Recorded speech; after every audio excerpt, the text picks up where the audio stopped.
नमस्कार, prime time debate में आपका स्वागत है। आपके साथ मैं हूं खालिद हसन। करनाल लाठीचार्ज के खिलाफ मिनी सचिवालय के बाहर किसानों का धरना तीसरे दिन भी जारी है। जिस मांग के साथ 7 सितंबर को किसान मिनी सचिवालय के बाहर पहुंचे थे, उसी मांग के साथ धरने पर बैठे हुए हैं। इस दौरान प्रशासन और किसानों के बीच कई दौर की वार्ता भी हुई, लेकिन नतीजा अब भी सिफर ही रहा। इस बीच प्रदेश के गृह मंत्री अनिल विज ने साफ कर दिया है कि जांच सिर्फ एसडीएम की ही नहीं होगी, बल्कि पूरे करनाल मामले की जांच कराई जाएगी और जो दोषी होगा उसके खिलाफ कार्रवाई होगी। पहले आप ये रिपोर्ट देखिए, फिर चर्चा की शुरुआत करेंगे।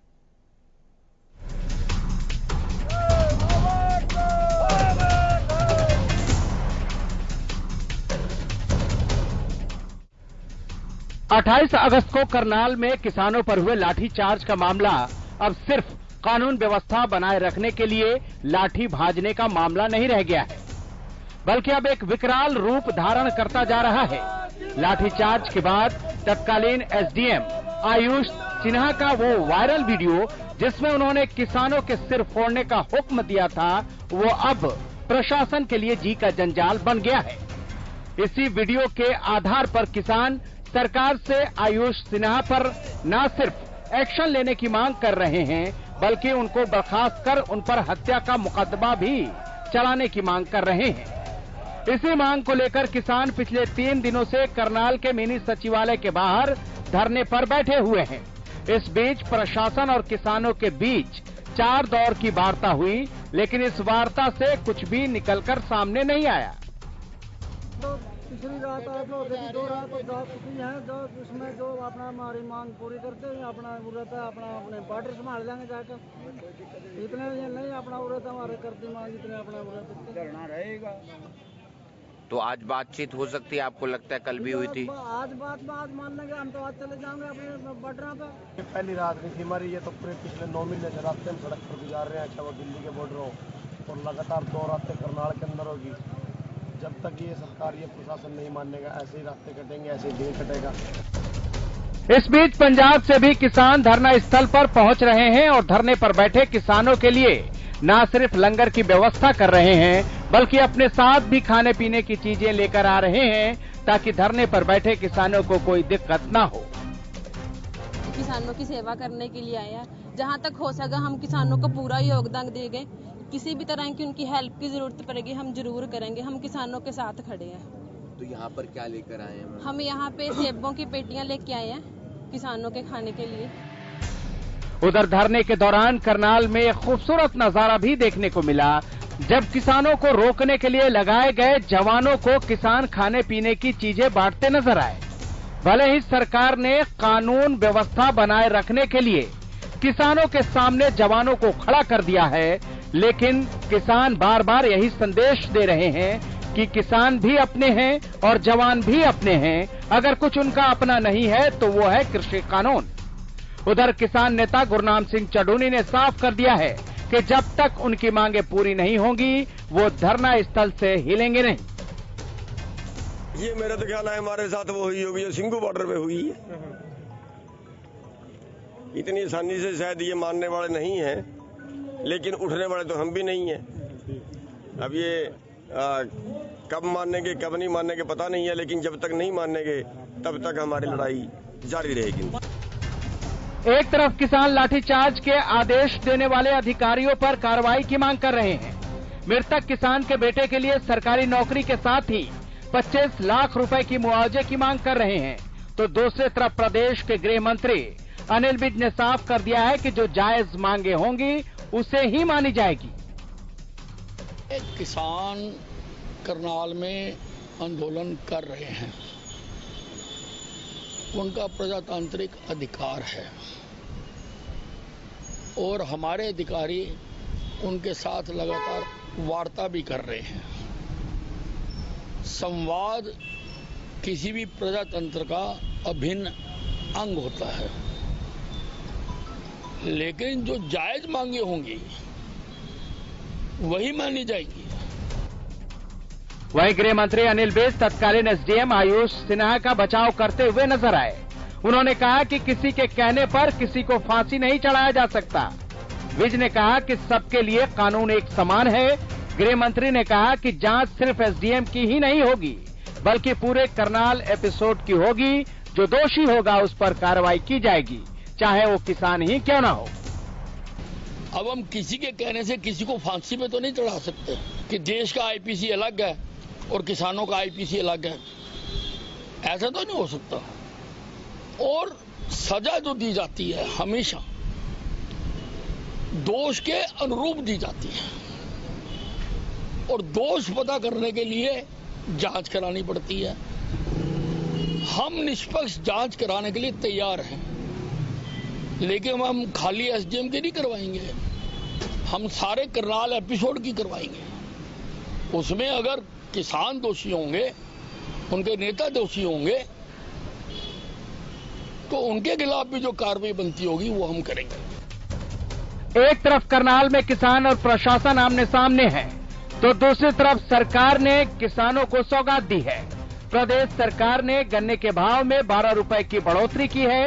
इसके साथ ही प्रदेश में गन्ने की एमएसपी 362 रुपए पर पहुंच गई है, जो पंजाब से 2 रुपए ज्यादा है। ये हरियाणा का इतिहास रहा है कि देश में सर्वश्रेष्ठ भाव किसानों को हम देते रहे। इस बार भी हमारा जो है ये रिकॉर्ड टूटना नहीं चाहिए।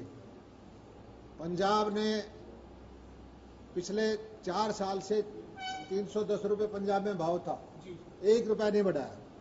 अब क्योंकि इलेक्शन ईयर है, एकदम से 50 रुपए का उन्होंने जंप दिया, और ये हमारे किसान जत्थेदार हमारे पंजाब के मुख्यमंत्री जी को लड्डू खिला के आए। हमने मुख्यमंत्री जी से विचार विमर्श किया है और उनकी सहमति से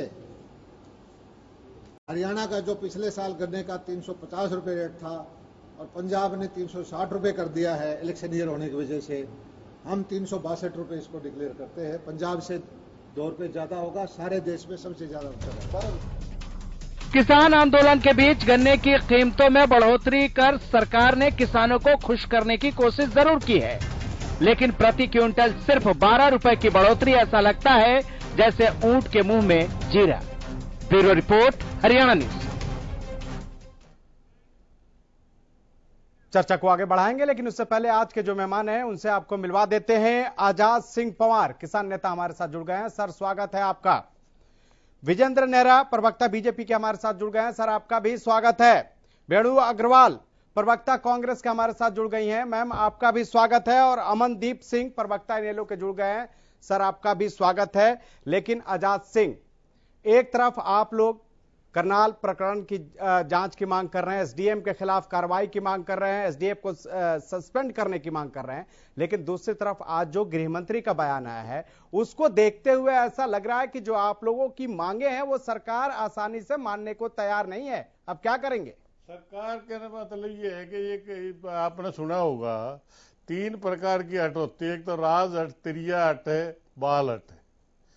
तो ये राज हट है, और मतलब इतने दोगले सर शब्दों का इस्तेमाल बहुत साफ इतनी दोगली बात है। मैंने मतलब आज तक किसी के इतने बड़े आदमी के, बहुत बड़ी हैसियत के आदमी हैं, आज ही कल वो इस सुपरिटेंडिंग इंजीनियर को सस्पेंड करके गए म्युनिसिपल कॉर्पोरेशन गुड़गांव के।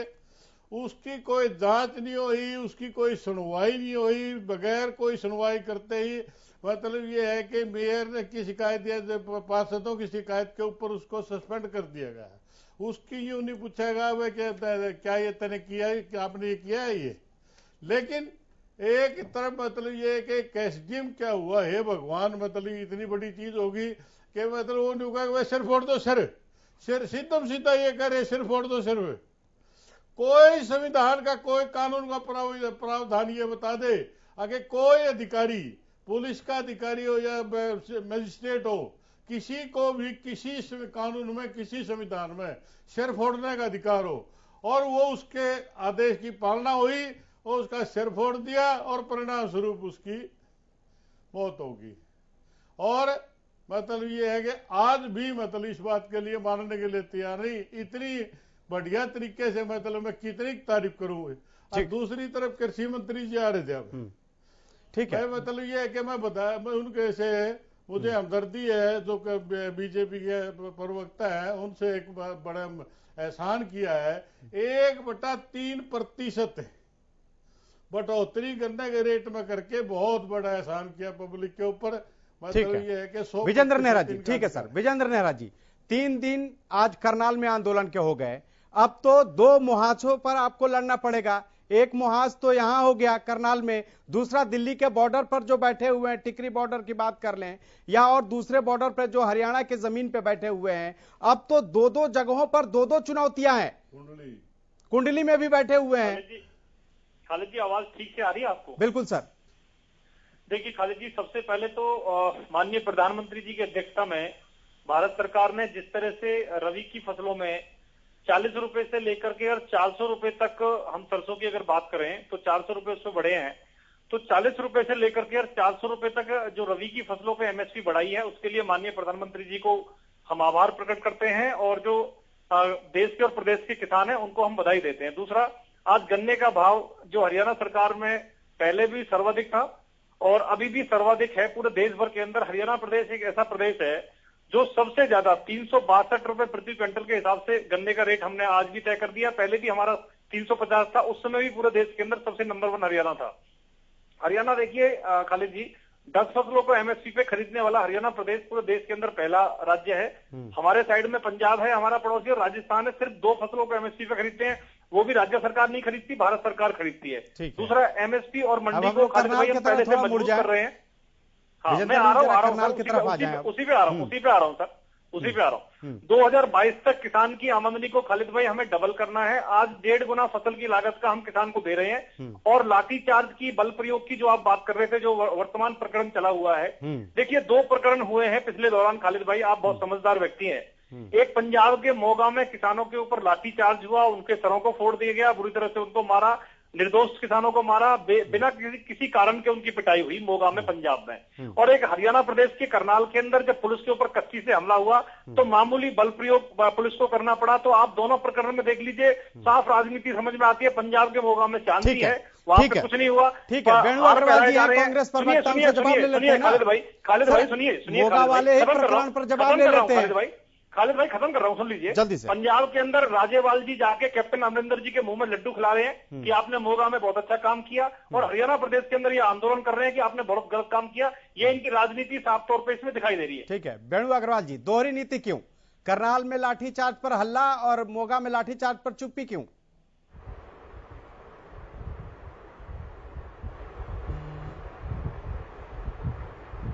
वेणु जी, आवाज पहुंच रही है आप तक?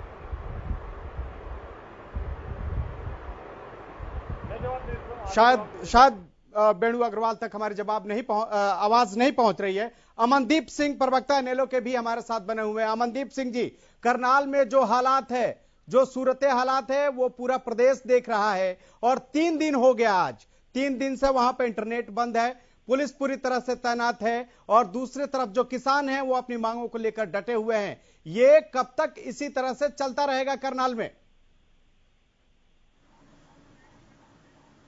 देखिए, ये सरकार के हाथ में है कि कब तक गतिरोध को दूर करें। सरकार नहीं चाहती कि किसानों के साथ कोई मसला हल हो, जानबूझ करके किसानों को परेशान किया जा रहा है। और मेरे साथी प्रवक्ता ये जो बात कर रहे थे कि हल्का बल प्रयोग हुआ, देखिए कितना हल्का बल प्रयोग हुआ। एक किसान की मौत हो गई, एक किसान की आंखों की रोशनी चली गई, एक अधिकारी प्रजातंत्र के अंदर ये कहता है कि लोगों को सर फोड़ दो। उससे हमें याद आती है कि जनरल डायर की जलियांवाला कांड के अंदर जिस तरह जनरल डायर ने एक आदेश दिया था कि लोगों को गोली मार दो, ये इस तरह के अधिकारी केवल अंग्रेजों के अनुयायी हो सकते हैं।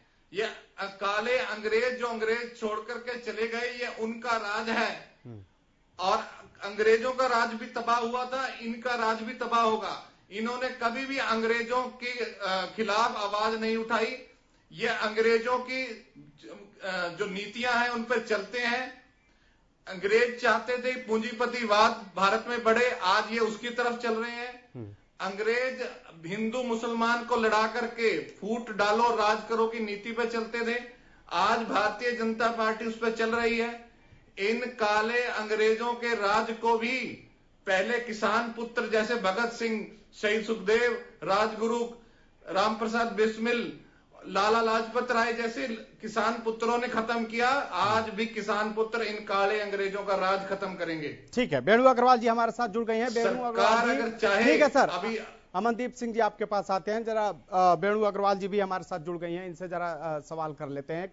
वेणु अग्रवाल जी, इससे पहले विजेंद्र जी बोल रहे थे और वो कह रहे थे कि कांग्रेस इस पर राजनीति कर रही है। एक तरफ मोगा में लाठीचार्ज हुई तो उस पर कुछ नहीं, और करनाल में जो लाठीचार्ज हुआ है उसको लेकर बवाल काटा जा रहा है। देखिए, थोड़ी आवाज आपकी मुझे कम आ रही है। मेरी आवाज ठीक पहुंच रही है? बिल्कुल बिल्कुल।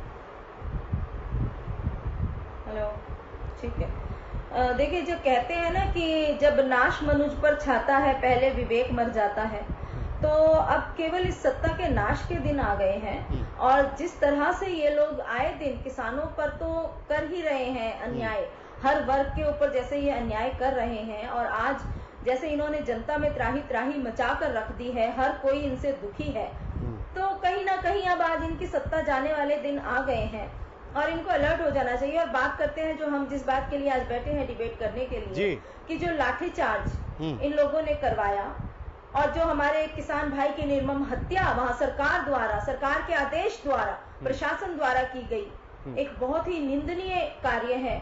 और उस पर सरकार अफसोस करने की बजाय और उस पर उनका मुआवजा देने की बजाय, उस अधिकारी को सस्पेंड करने की बजाय, आज सरकार क्या कर रही है, केवल और केवल अपनी सरकार को, अपने सीएम को, अपने मुख्यमंत्री जी को बचाने की कोशिश कर रही है। क्योंकि मैं समझती हूँ हमारे भारत में आईएएस की स्टडी में कभी भी ऐसी गंदी भाषा नहीं सिखाई जाती जो उन्होंने बोली।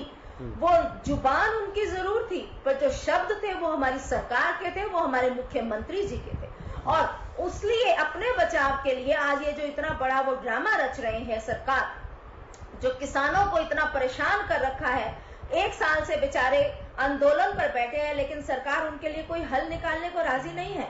आए दिन उनकी मुश्किलें बढ़ाती चली जा रही है, केवल अपनी सत्ता बचाने के लिए, अपने आप को सुख पहुंचाने के लिए, वो जनता को दुख पहुंचाना, इसमें कोई गलत नहीं समझ रही है हमारी सरकार। तो बहुत ज्यादा निंदनीय कार्य हो रहा है। आज आपके सामने देखिए, पूरी की पूरी फोर्स जो है करनाल में आज आई हुई है। लाखों करोड़ों रुपए का जो खर्च सरकार आज उठा रही है, उस फोर्स को हैंडल करने में, उनका खर्चा पानी उठाने में, वो बोझ कहाँ जा रहा है, किस पर पड़ रहा है? वो बोझ एक आम जनता पर पड़ रहा है, हमारे पर और तुम्हारे पर पड़ रहा है। लेकिन नहीं, सरकार को उससे कोई ताल्लुकात नहीं है। सरकार को केवल अपनी पब्लिसिटी से ताल्लुकात है, गलत नीतियां अपनाने से ताल्लुकात है, लोगों को तंग करने से ताल्लुकात है। आज हम बहुत ज्यादा शर्मिंदगी महसूस करते हैं और दुख महसूस करते हैं कि किस तरह की सत्ता आज इस हमारे प्रदेश पर राज कर रही है, कि जनता, एक एक नागरिक आज दुखी है इस सरकार से।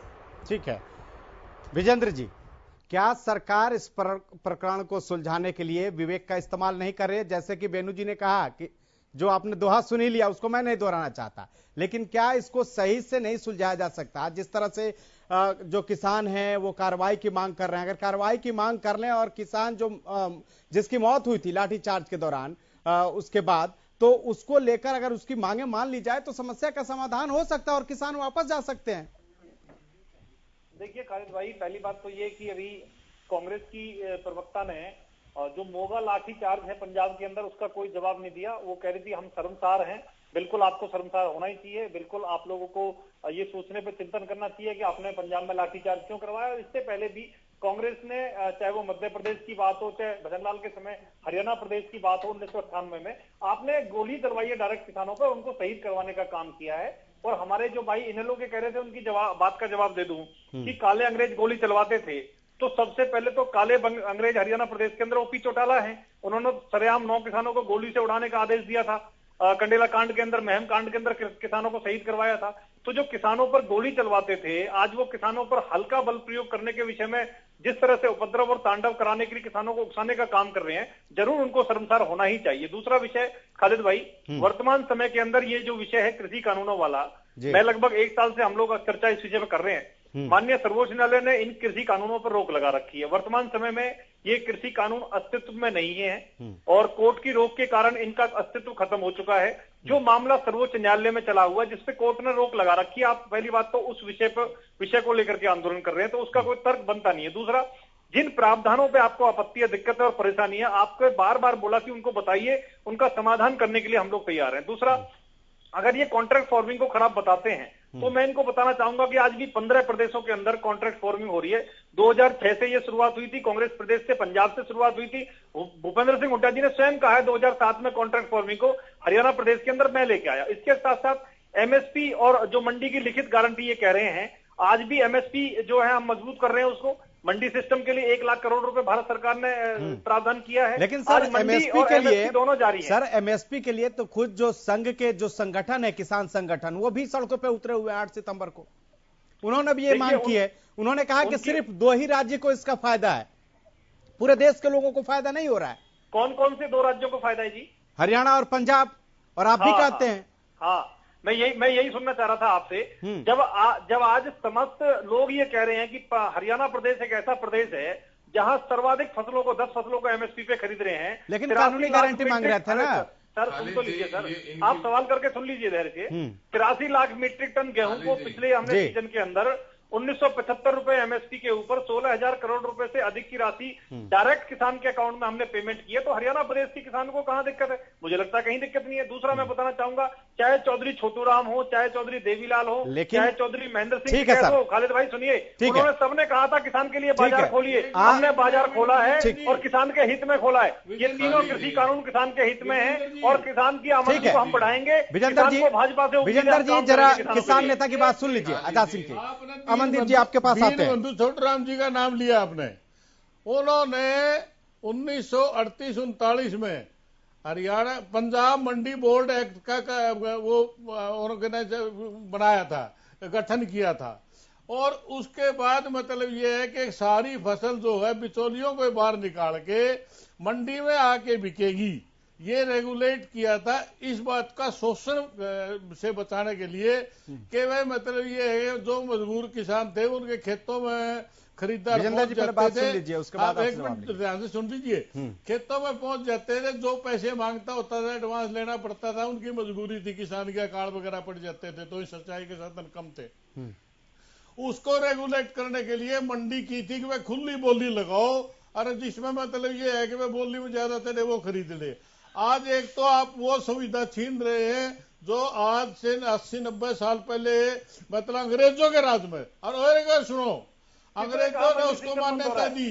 अंग्रेजों के एक मिनट सुन लीजिए, अंग्रेजों के राज में मतलब ये है कि वो कानून पास होया, अंग्रेजों ने उसको मान्यता दी। मेरा सवाल है, काउंटर में सवाल कर सकता हूँ खालिद भाई जी, पूछिए कहाँ लिखा हुआ है, कौन से कानून में लिखा हुआ है? ठीक है, आप जवाब ले लीजिए। सिर्फ एक बात सुन लीजिए कि पहली बात तो है कि आप उसको खत्म कर रहे हैं, कोई बाहर अलाउड कर रहे हैं, मंडियों से बाहर कोई खरीदे, किसी से खरीदे, किसी भाव खरीदे, और उसका कोई ब्यौरा भी देने की जरूरत नहीं। मैंने कह दिया, फॉर एग्जाम्पल मैंने कह दिया कि मैंने 50,000 क्विंटल गेहूं खरीद ली और भाई आप कोई चेक नहीं कर सकते वो कहाँ रखी है, मैंने क्यों रखी है, कहाँ रखी है, कब बेचेंगे और क्या अकाउंट है उसका, आपके एक्ट में प्रावधान है। दूसरी बात, गजब की बात करता हूं आपको, 1947 के बाद हिंदुस्तान के अंदर महंगाई बढ़ गई एकदम से, और उस वक्त आवश्यक वस्तु अधिनियम 1955 लागू किया गया था, ईसी एक्ट 71055। उसको नियंत्रित करने के लिए सरकार के पास केवल एक अधिकार है, केंद्र सरकार है या राज्य सरकार है, ये केवल एक अधिकार है। ठीक है, आपके सारे सवालों को जवाब ये अधिकार है। एक मिनट विजेंद्र जी, जरा अमनदीप सिंह को जरा इन्वॉल्व करने दीजिए। ठीक है सर, ठीक है। अमनदीप सिंह जी कुछ कह रहे थे, खत्म कर दिया, व्यापारी को सुविधा। ठीक है, आजाद सिंह जी आपका जवाब लेंगे विजेंद्र जी से। अमनदीप सिंह जी बोलिए। जी खालिद जी, विजेंद्र जी ने खुद स्वीकार लिया है कि भाई ये जो ऑर्डर दिया गया है ये मुख्यमंत्री द्वारा दिया गया है। इन्होंने जितने की पिछली घटनाओं की बात करी उन्होंने बताया कि मुख्यमंत्रियों ने ऐसे ऐसे करवाया, तो ये जो करनाल में हुआ है ये साफ जाहिर हो गया है। भारतीय जनता पार्टी के प्रवक्ता ने आपके चैनल पे कबूल किया कि मुख्यमंत्री खट्टर ने आदेश दिए थे कि लोगों के सिर फोड़ दो। दूसरी बात मैं बताना चाहूंगा मेरे भाई को कि भारतीय किसान संघ अगर ये मांग कर रहा है कि एमएसपी पे कानून बने, अगर ये भारतीय किसान संघ ये कह रहा है कि एमएसपी पूरे देश में लागू हो। सर हम आपको भी नहीं रोक रहे थे, आपको भी बोलने दे रहे थे, आपने भी कंडेला कांड में जो बोलना था आपने बोला। अब जरा वो भी बोल रहे हैं, सुन लीजिए, आप जवाब दीजिएगा इनको जवाब दीजिएगा ना, आपको मौका पूरा देंगे विजेंद्र भाई। मैंने जो बोला नहीं उसको लेके कैसे बोल सकते हैं, ये मिसकोट कैसे कर सकते हैं बात को ना, ये गलत बोल रहे हैं ना। आप जवाब दीजिएगा ना, आपके पास आएंगे जवाब दीजिएगा, उनका वक्त है, उनको बोलने दीजिए। एक और चीज कहा है कि महंगाई भी बहुत ज्यादा बढ़ती जा रही है। खुद आरएसएस के संगठन इस चीज को मानते हैं कि जो किसानों की मांग है वो बिल्कुल जायज है, किसानों की मांग बिल्कुल जायज रखी गई है।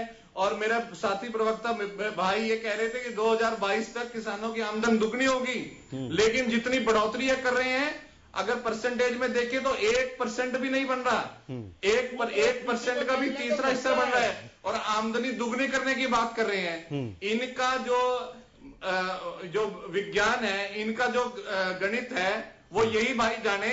कॉन्ट्रैक्ट फार्मिंग को फार्मिंग कह रहे थे, जिस तरह से इन लोगों को खेती का कोई ज्ञान नहीं, उसी तरह से अभी तो हो सकता है थोड़ा बहुत इधर इस कानून को पास कर दिया है। ठीक है, और भारतीय किसान संघ अगर ठीक है अमनदीप सिंह जी, हमें यहाँ पर एक छोटे से ब्रेक के लिए रुकना होगा, लेकिन जब ब्रेक के बाद लौटेंगे तो आपने जो सवाल उठाया है उस सवाल का जवाब विजेंद्र जी से लेकर चर्चा कर रहे हैं कि करनाल में 3 दिनों से जो किसान हैं वो धरने पर बैठे हुए हैं और अपनी मांगों को लेकर वो अड़े हुए हैं, तो दूसरी तरफ सरकार और प्रशासन भी पीछे हटने को तैयार नहीं है। ऐसे में अमनदीप जी ने जो सवाल उठाया, विजेंद्र जी जल्दी से उसका जवाब दीजिए, बाकी फिर मेहमानों के पास जाएंगे। भाई देखिए, मैं बताना चाहूंगा आपको कि जब इनेलो और कांग्रेस का राज था तो एमएसपी 5 से 10 रुपए बढ़ती थी खालिद भाई। सर हम आज अगर करनाल वाले प्रकरण पे ही रहे ना, जिस दिन एमएसपी पे चर्चा करेंगे उसकी बात हो गई। सर करनाल के साथ मोगा भी आ रहा है ना, मोगा को जवाब उसी पे रहे, करनाल और मोगे पे ही रहे तो ज्यादा बेहतर है। सर आज एमएसपी पे आपने चर्चा रखी है सर, ऐसा नहीं, दोनों है, लेकिन हमने एमएसपी पे तो सर किसान जो है, किसान एमएसपी का तो विरोध करने लगे, कह रहे 40 रुपए आपने बढ़ाया, किलो का 40 रुपए। खालिद भाई आप तो तय नहीं करेंगे मुझे क्या बोलना है, आप सुनिए ध्यान से, सवाल कर लिया, सुन लीजिए ध्यान से। हाँ तो हम ट्रैक पे रहे ना, मुझे क्या बोलना है वो मुझे तय करना। देखिए ठीक है, लेकिन ट्रैक पे रहेंगे। सुनिए सर, मेरी 2014 के बाद में एमएसपी का एक छोटा सा सिर्फ 5 फसलों का आकलन बता रहा हूं खालिद भाई।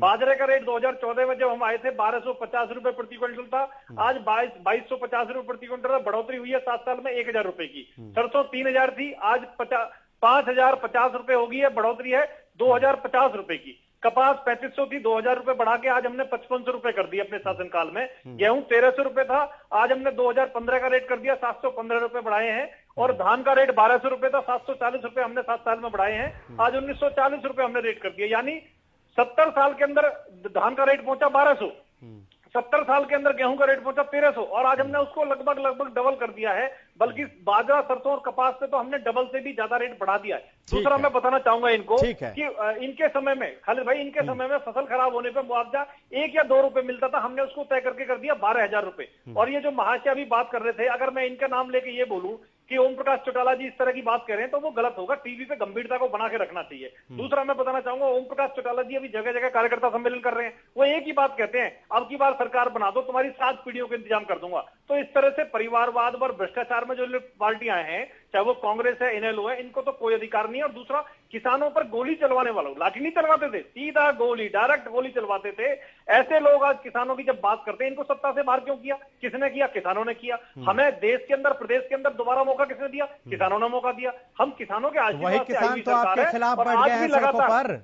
जी वही किसान जो है वो करनाल में बैठ गए हैं, वही किसान ये टिकरी बॉर्डर पे बैठ गए हैं, उनको तो मनाइए। भाई आपने जो करनाल का विषय उठाया है, करनाल के अंदर प्रशासन की लगातार वहां जत्थेबंदियों से बात चली हुई है। आप जितना विजेंद्र भाई, आप जितना खर्च कर रहे हैं प्रशासन पे, जितना वहां पे अभी इंतजाम में खर्च कर रहे हैं, उस पैसे को अगर किसानों की बात मान लेते, एक नौकरी तो मांग रहे हैं और मुआवजा मांग रहे हैं, और जो एसडीएम जिसने कार्रवाई, जिस तरह का आदेश दिया था उस पर कार्रवाई कर दीजिए, जांच कराइए, अगर वो सही निकलते हैं तो उनको रख लीजिए। फिर देखिए खालिद भाई, मामला खत्म होगा, कोई इसमें सवाल ही नहीं है। खालिद भाई, सबसे बड़ी बात है सरकार ने, प्रशासन ने कल सस्पेंड करके गए खालिद भाई इंजीनियर को। खालिद भाई देखिए, मैं बताना चाहूंगा, सरकार ने, प्रशासन ने आश्वासन दिया है कि हम जांच करने के लिए तैयार है। और जो मेरे भाई इनेलो के बहुत किसी की जानकारी रखने थे ना, उनसे मेरा एक सवाल है खालिद भाई, मेरा एक सवाल है उनसे, इनेलो वाले से, कि इस समय धान लगे हुए खेतों में, मैं किसान का बेटा हूँ, गाँव में रहता हूँ, खेती करता हूँ, आप मुझे 5 किस्म के नाम बताइए धान के, नहीं तो 10 के मैं बताता हूँ। दूसरा सुनिए,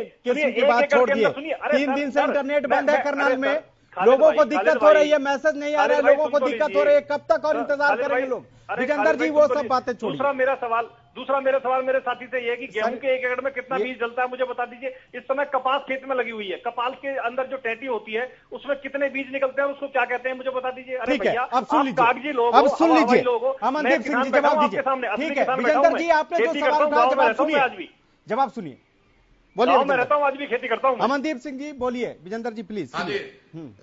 धान के पास किस्म का नाम बताइए। बता रहे हैं ब्रिजेंद्र जी ने जिस, अरे सुन तो ले मेरे भाई, सुन तो ले मेरे भाई, सुन ले मेरे भाई। ब्रिजेंद्र जी ने जिस तरह से फर्जी आंकड़े दिए खेती के अंदर, एक बार ये कह दें कि जितने भी बेरोजगार हरियाणा के अंदर हैं, जो सबसे नंबर बेरोजगारी पे है, कि सब खेती करने लग जाएं। अगर इतनी आमदन खेती के अंदर है तो सारे बेरोजगारों को खेती पे क्यों नहीं लगा रहे? क्या ये आंकड़े सही है तुम्हारे? धान की किस्म मेरे से पूछते हो भाई, पीआर की 11-21, 11-10, कितनी किस्में बताऊं? क्या धान की किस्म बताने से, प्रवक्ता के या गेहूं का ये बताने से इसका मतलब ये होगा कि भाई किसान आंदोलन करता, मैं किसानों को मांगे, ठीक है, कैसी बात करते हो? अगर किसान में इतना ज्यादा आमदन है किसानी के अंदर, तो बोलो फर्जी किसान है। ठीक है, बात सुन लीजिए, सरकार किसान है। अरे फर्जी किसान कौन है भाई? मैं चैलेंज करता हूं, जो किसान के खिलाफ बोल रहा है। ठीक है फर्जी किसान वेणुगोपाल जी, तो एक बात बता दे मेरे भाई, जरा शांत हो जाए वेणुगोपाल जी, परसेंटेज में बता, अगर परसेंटेज में बता कि कितना बढ़ गया। अमनदीप सिंह जी, कितना बढ़ गया? अमनदीप सिंह जी, प्लीज वेणुगोपाल जी को भी बोलने दीजिए, माफ कीजिएगा वेणु अग्रवाल जी, अपने बच्चों को वेणु अग्रवाल जी को भी बोलने दीजिए सर, प्लीज नहीं करवाओगे। अगर वेणु जी खेती के अंदर इतनी आमदन है तो अपने विजेंद्र जी और अमनदीप जी प्लीज कसम खाओ, मर्यादा बना के रखिए इस डिबेट का, बच्चों से खेती दूसरे को भी मौका दें आप लोग। इतनी आमदन है, कसम खाओ सर प्लीज, वेणु जी बोलिए। खालिद भाई सर मैं सर नहीं सर, बाकी लोग भी बैठे हुए हैं, इंतजार की हद होती है, इंतजार बहुत देर से कर रहे हैं, उनको बोलने का मौका दीजिए। ये लोग कर रहे हैं। ठीक है अमनदीप सर, बोलने दीजिए, आप बोलिएगा विजेंद्र भाई, ठीक है सर। किस चीज पर आप पर्दा डालने की कोशिश कर रहे हैं? आप बात क्यों नहीं करते? चार्ज कराया और जो किसानों का आपने हाल बेहाल वहाँ पर किया हुआ है, आप उस पर सीधे सीधे बात पहले बोलने तो दीजिए, उधर घुमाकर मुद्दे को भटकाना चाहते हैं, क्यों अपनी नाकामियों पर पर्दा डालना चाहते हैं? आप बात कीजिए, जो मुद्दा है आप उस पर बात कीजिए। एक बेयर मिनिमम डिमांड किसानों की थी, आप लोग उसको पूरी नहीं कर पाए। एक सिंपल उन्होंने एक जांच के लिए आपसे एक आवेदन किया कि जांच करवाई जाए और उनको सस्पेंड किया जाए, तो आप क्यों नहीं करते? अगर आप सच्चे हैं तो आप क्यों नहीं करते हैं? तो कहीं ना कहीं तो दाल में काला है ना, कहीं ना कहीं तो साजिश की बू आती है, तभी तो आप लोग एक सरकार के नाम पर आप लोग धब्बा हो गए हैं। आप आम जनता की परेशानियों को समझते नहीं है। देखिए विजेंद्र जी, आप बात पर मुद्दे को आज भटका रहे हैं, आप पर्दा डालने की कोशिश कर रहे हैं सरकार की नाकामियों पर। और अगर एमएसपी की बात करते हैं, मैं भी आप एमएसपी के पॉइंट पर आना चाहती हूँ कि पेट्रोल डीजल की कीमतें तो 100 रुपए आपने कर दी हैं और गेहूं की एमएसपी आप 4% बढ़ाकर आप भत्ता मजाक करना चाहते हैं, आप झुंझुना पकड़ाना चाहते हैं किसानों को। क्या दे रहे हैं आप? 40 रुपए बढ़ाकर क्या दे रहे हैं आप किसानों को? केवल इधर उधर की बात करके आप बात को बरगला रहे हैं, जनता को बरगलाने की कोशिश कर रहे हैं। अरे जनता बेवकूफ थोड़ी ना बैठी है। पढ़ लिया आपने, हुड्डा के टाइम की रिपोर्ट पढ़ ली मैडम आपने, हमने 400 रुपए बढ़ाए सर। बात करके जो मुद्दा है उसको भटका रहे हैं। आप बताइए क्यों गेहूं पर केवल 40 रुपए की एमएसपी बढ़ाई गई? आप पेट्रोल डीजल के दाम देखिए कहाँ पहुंच रहे हैं।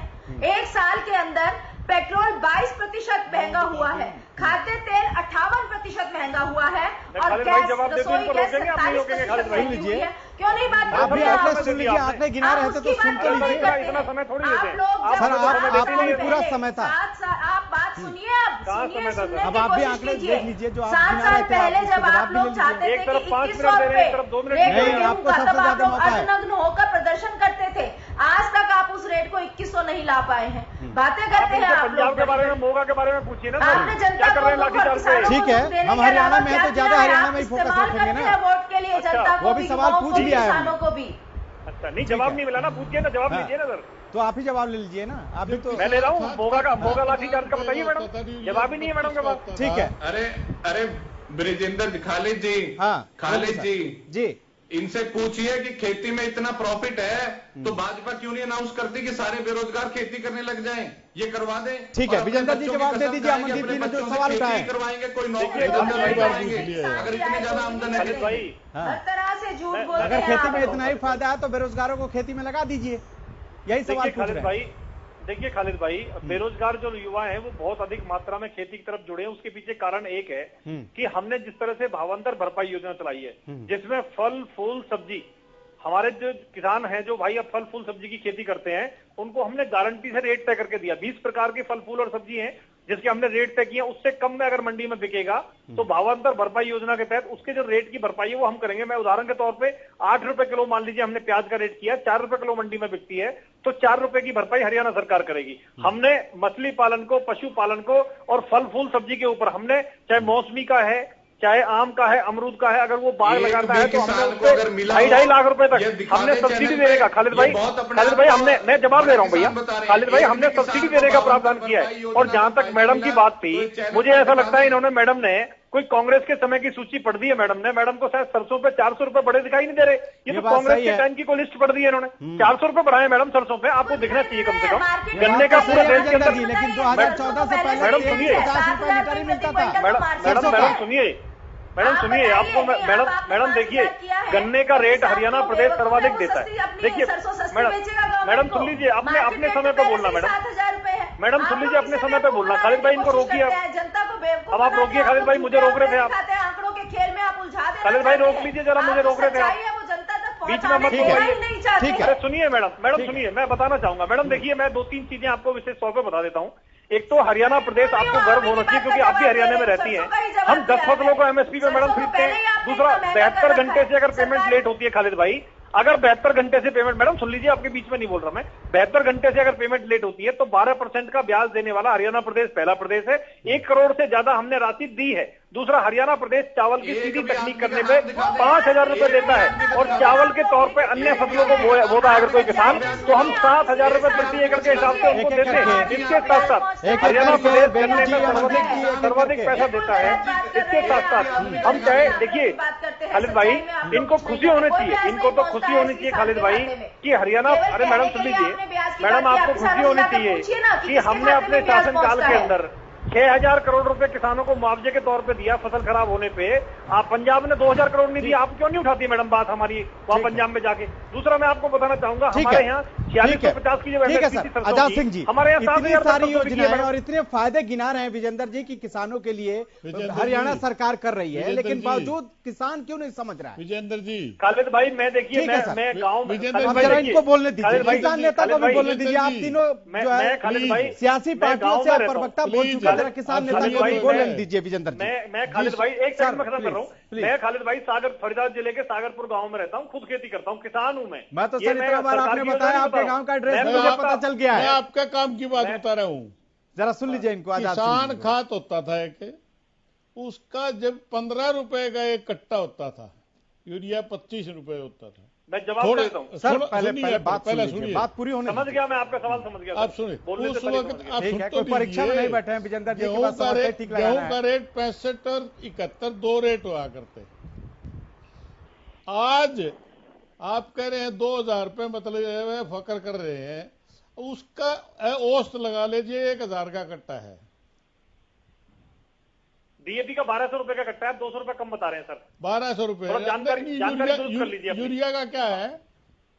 यूरिया का 500 रुपए के आसपास कट्टा है, बगैर सब्सिडी के।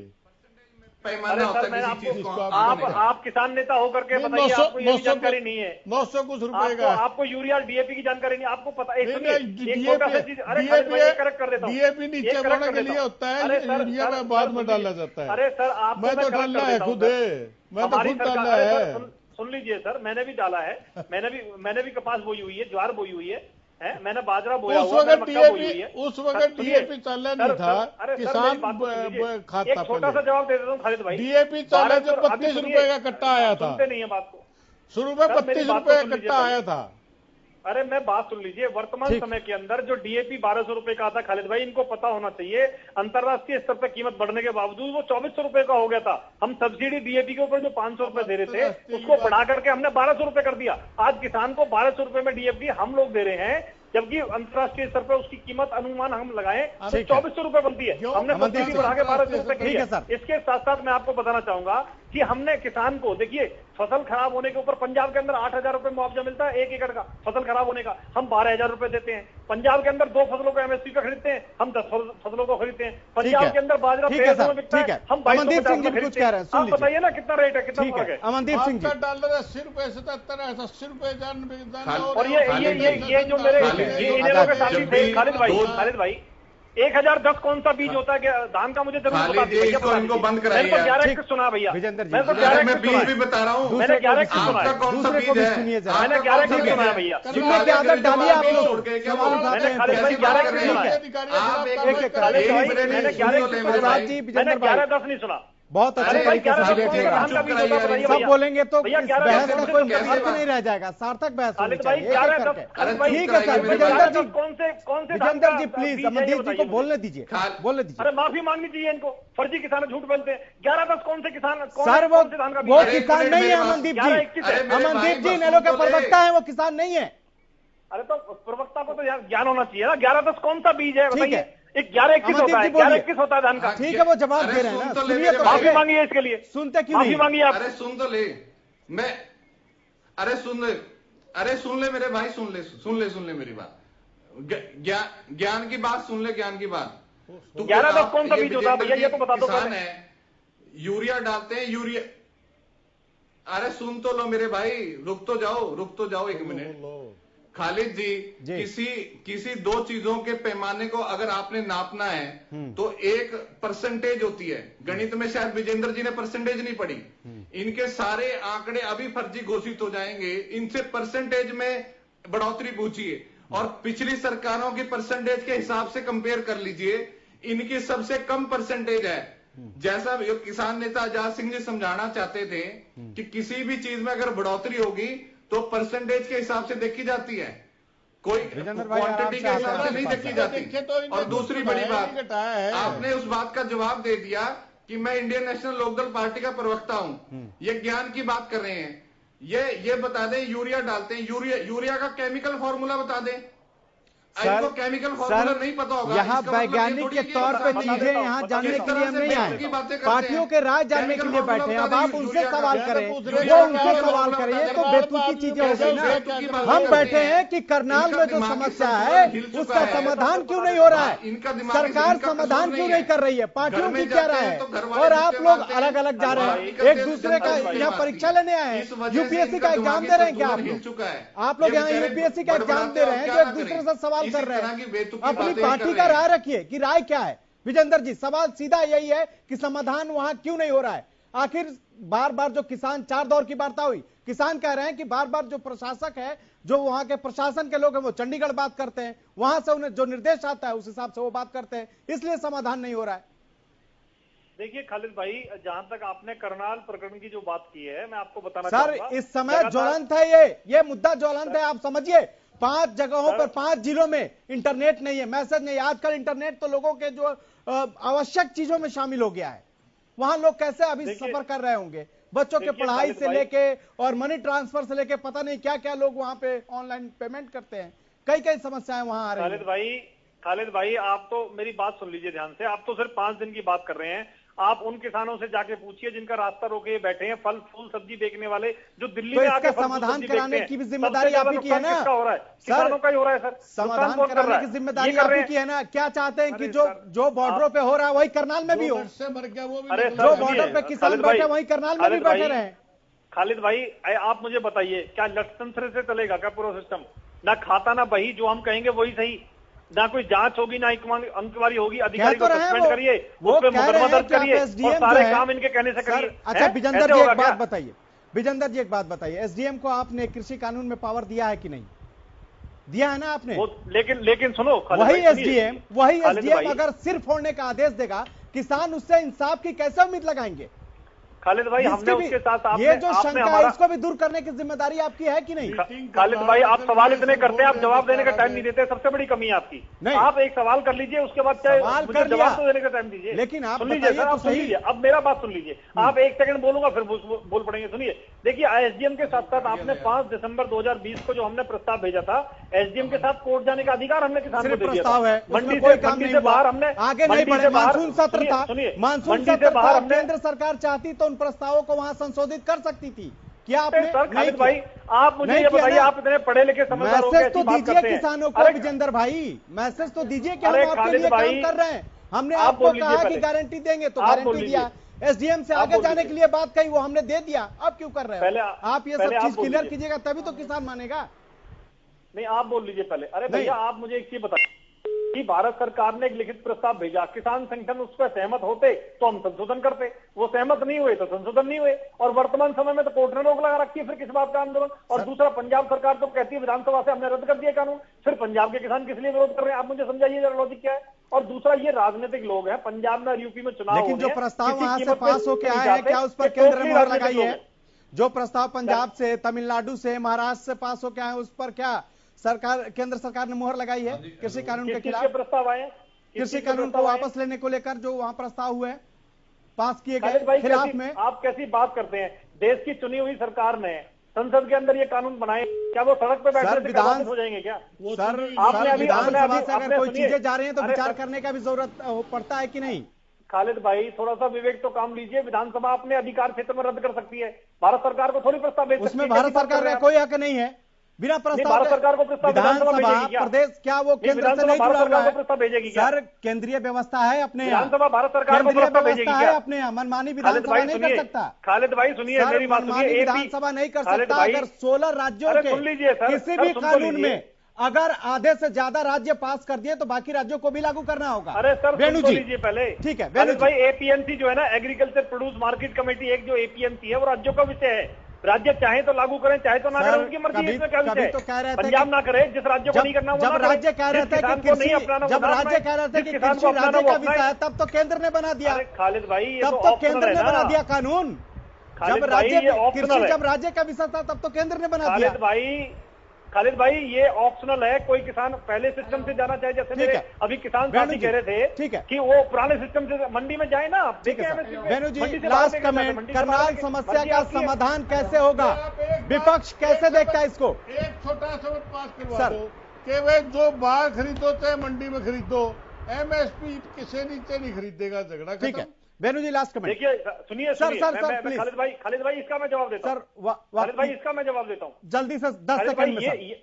खालिद भाई, ये इन्होंने अच्छी बात कही है, मैं आपकी इस बात से सहमत हूं, और मैं पूरे सम्मान के साथ आपको कहना चाहता हूं कि अगर ये संशोधन पे आप राजी होकर आंदोलन समाप्त करना चाहते हैं तो सरकार से, माननीय मुख्यमंत्री मनोहर लाल जी से, धनखड़ जी से मैं आपको लेकर चलूंगा, और आपके लिए ये संशोधन कराएंगे कि एमएसपी से नीचे नहीं बिकना चाहिए। ठीक है विजेंद्र जी, आपके पास ही आए हैं लास्ट के लिए, वक्त की कमी है, थोड़ा आएंगे आपके पास। Azad Singh ji, last comment. मैं ये कह रहा हूं कि आपने ये जो कानून बनाए थे उस वक्त नहीं पूछा था, कंडीशन नहीं लगाई थी किसानों से, नहीं पूछा था। उसी प्रकार आप एमएसपी से नीचे कोई भी बाहर खरीदे नहीं का, अगर ये करके तो देख लो। अब वापिस लेना, ठीक है अमनदीप सिंह जी, ठीक है sir, Amandeep Singh ji last comment. ठीक है, ठीक है sir, Amandeep Singh ji last comment. Amandeep Singh ji तक आवाज नहीं पहुंच रही है, लेकिन आवाज नहीं आ रही। ठीक है, आवाज नहीं आ रही। मैं जवाब देता हूं। ठीक है विजेंद्र जी, जल्दी से। देखिए खालिद भाई, मैं इनकी बात से सहमत हूं। अगर ये चाहते हैं कि मंडी से बाहर एमएसपी से नीचे खरीद ना हो, तो बिल्कुल सरकार संशोधन। देखिए, सरकार ने तो कहा है, कितनी बार कहा खालिद भाई, कि सिवाय कृषि कानून रद्द करने के आपकी हर मांग, हर संशोधन, हर सुझाव को मानने के लिए हम तैयार हैं। आप आइए तो सही बात करिए। लेकिन मैं किसान नेता जो बैठे हैं, मैंने बड़े सम्मान के साथ कहना चाहूंगा, आप क्यों नहीं मानते उन बातों को? आप क्यों अड़े हुए हैं? देखिए, ये कुछ लोग आपको बरगलाने का काम कर रहे हैं। विजेंद्र जी कितनी खूबसूरत तस्वीर विजेंद्र जी कितनी खूबसूरत तस्वीर दिखा रहे हैं। यहाँ पर जो किसान है, धरने पर जो बैठे हैं, वहां पर वो जो उनके पुलिस को तैनात किया गया, उनकी भी सेवा कर रहे हैं, खुद जो खा रहे हैं वो पुलिस को भी खिला रहे हैं। मतलब देखिए कितना जय जवान जय किसान की ये तस्वीर दिख रही है। समाधान तो कीजिए, ये घर जाएं। खालिद भाई मैं जवाब देता हूं, सरकार ने भी पूरी चिंता की हुई है। जहां जहां ये लोग धरने पे बैठे हैं वहां टॉयलेट की व्यवस्था, भोजन प्रसाद की जहां तक संभव व्यवस्था है, चिकित्सा की व्यवस्था है, वो सब हम लोग कर रहे हैं। उनकी चिंता कौन कर रहा है? हम लोग कर रहे हैं। ऐसे ही बैठे हैं क्या इतने दिनों से? आप मुझे बताइए। और दूसरा, करनाल प्रकरण की बात कर रहे हैं, इसको तो मैं करनाल में भी बता रहा हूं। इसको तो सर देखिए, समझाइए। ये पुलिस वाले भी तो किसान के बेटे हैं, ये पुलिस वाले भी तो किसान के बेटे हैं। ठीक है सर, आप तमाम गेस्ट हमारे साथ जुड़े, इसके लिए बहुत बहुत शुक्रिया। लेकिन आज करनाल में जिस तरह से किसान धरने पर बैठे हैं, तीसरा दिन है, लगातार उनकी एक ही मांग है कि लाठीचार्ज में जिस किसान की मौत हुई उसके बेटे को नौकरी दिया जाए, एसडीएम पर कार्रवाई किया जाए। लेकिन गृह मंत्री ने कहा है कि कार्रवाई सिर्फ एक आदमी पे नहीं होगी, पूरे प्रकरण की जांच होगी और उसके बाद से जो दोषी होगा उस पर कार्रवाई की जाएगी। फिलहाल इतना ही, लेकिन आप देखते रहिए हरियाणा न्यूज।